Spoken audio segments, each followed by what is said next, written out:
So you can drill a common chase from here up into the attic space to easily get your cables up and down.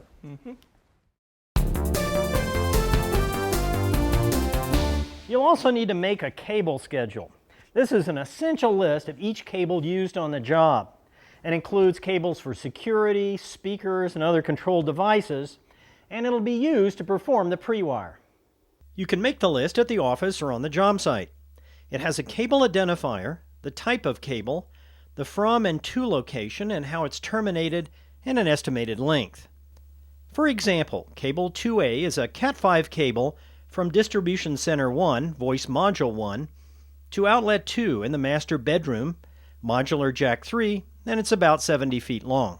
We can add up all the lengths of each cable type to know how much we'll need to allocate for the job and to load on the truck. The number or ID of the cable is used to label the cable when we install them. There are also check-off columns to make sure that we installed and tested each one of the cables. Now, once we were confident of our plan and completed our cable schedule, we created a set of tags to mark device locations on the site.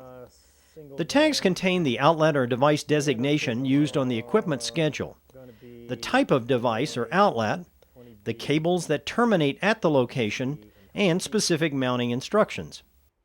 These tags not only make the cable installation crew's job a lot easier, it prevents a lot of mistakes by making sure the right cable goes to the right location, what outlet hardware needs to be used, and how it's to be mounted.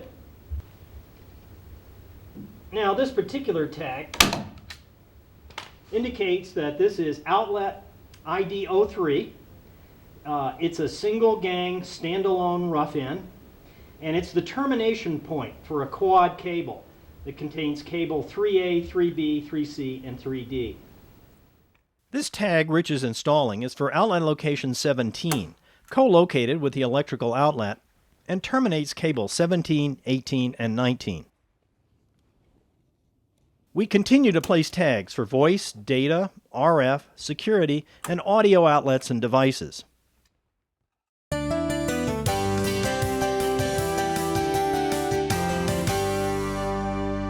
Your next step is to design each network and determine the distribution center components necessary to support them.